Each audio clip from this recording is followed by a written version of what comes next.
Bonjour mes chers élèves. Comme d'habitude, je vais vous corriger les sujets de bac. On commence par le premier sujet destiné aux élèves scientifiques, à toutes les filières scientifiques.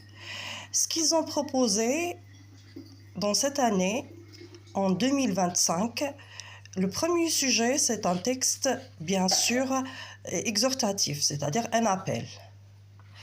Pour le deuxième sujet, ça c'est pour les questions. Pour le deuxième sujet, ils ont proposé un texte historique. On va les lire texte par texte, puis on va les corriger. Le premier texte, bien sûr, ce qu'il doit faire, l'élève, le premier texte, il doit lire les deux. Plusieurs personnalités politiques et économiques faisant partie du groupe Champions du capital humain lancent un appel au monde. Depuis une génération, des progrès remarquables ont été accomplis. Jamais dans l'histoire, tant de personnes ont survécu à l'enfance, échappé à la pauvreté, fait leur entrée sur le marché du travail, vécu si longtemps ou été scolarisés et alphabétisés. Mais la situation qui prévaut aujourd'hui est d'autant plus injustifiable que nous avons ces acquis et que le changement est possible. Plus de la moitié de la population mondiale n'a pas accès à des services de santé essentiels. Dans les pays les plus défavorisés du monde, 4 personnes sur 5 ne bénéficient pas de la sécurité sociale. Environ 5,4 millions d'enfants de moins de 5 ans sont morts en 2017. Plus de 750 millions d'adultes sont analphabètes. C'est des statistiques. Plus de 260 millions d'enfants ne vont ni à l'école primaire ni à l'école secondaire. Près d'un jeune enfant sur 4 dans le monde est sous-alimenté. Il commence par, bien sûr, les statistiques ou ce qu'on doit dire, la situation négative, comme tout un texte exhortatif. On commence par la situation négative. Cela étant, nous craignons que toute une génération ne soit dépourvue des moyens de réaliser son plein potentiel. Si les jeunes n'ont pas la possibilité de réaliser leurs aspirations, nous nous exposeront à une plus grande fragilité et au risque accru de conflits dans le monde. Il est temps ici, il exhorte l'appel. Il est temps de reconnaître qu'investir dans l'humain, c'est investir dans la croissance inclusive. Chaque année de scolarité supplémentaire augmente le revenu de l'individu. Si l'égalité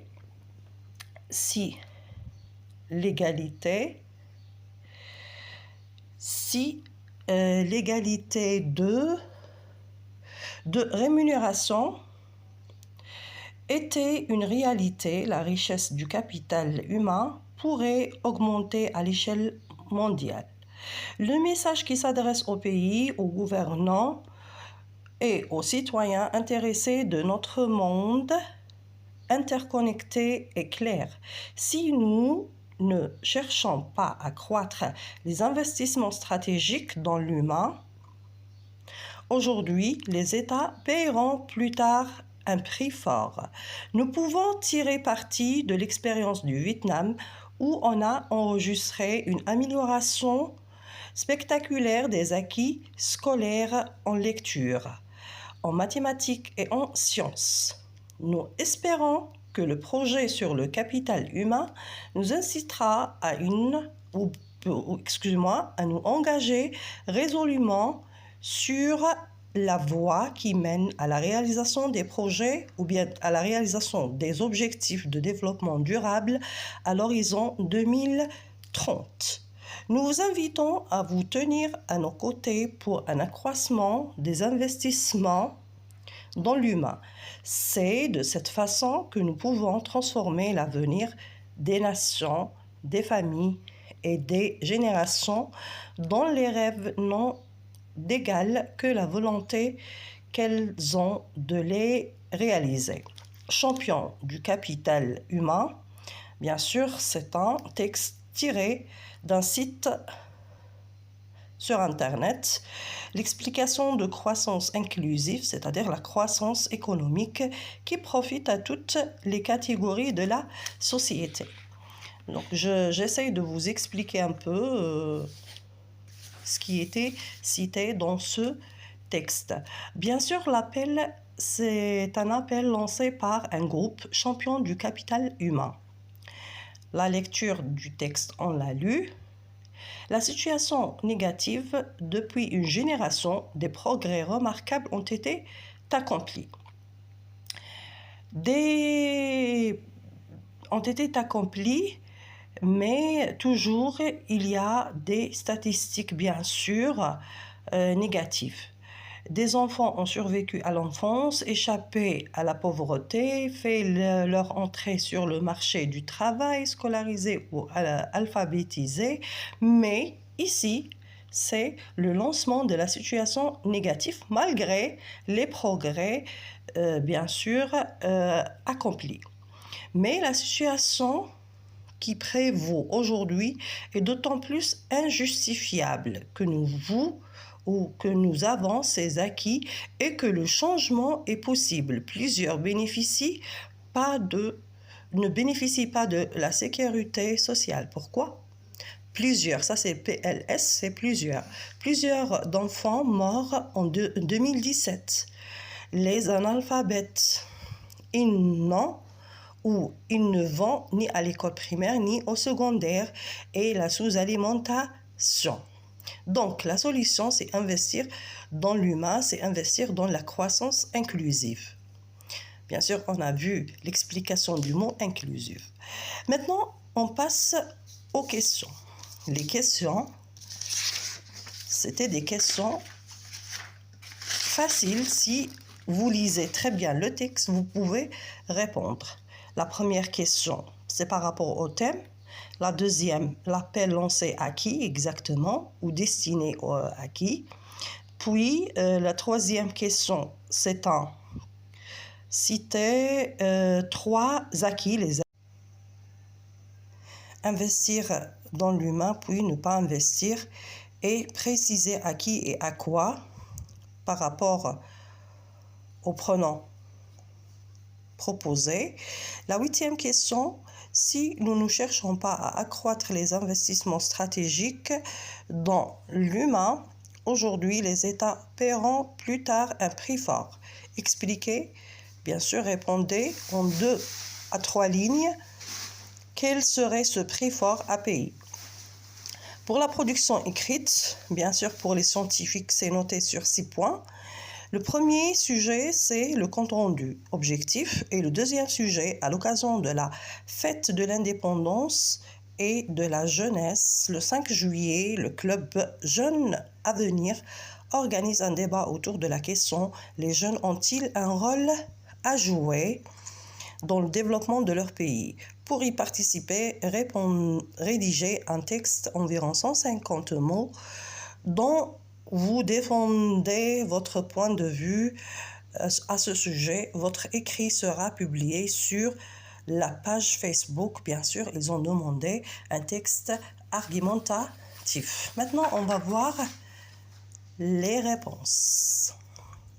Le thème, c'est investir davantage et plus efficacement dans l'humain. L'appel lancé dans le texte est destiné aux chefs d'État et citoyens de tous les pays. Puis, la troisième question, que nous avons ces acquis et que le changement est possible. Les 3 acquis par rapport à la dernière génération, échapper à la pauvreté, fait leur entrée sur le marché du travail, vécu si longtemps. Malgré les nombreux acquis, la situation actuelle dans le monde demeure injustifiable. Les 2 exemples qui le montrent, dans les pays défavorisés du monde, bien sûr, on va citer l'exemple 1. Ne bénéficie pas de la pauvreté sociale. Ne bénéficiez pas de la sécurité, sociale. Les jeunes n'ont pas la possibilité de réaliser leurs aspirations. Nous nous exposerons à une fragilité et au risque.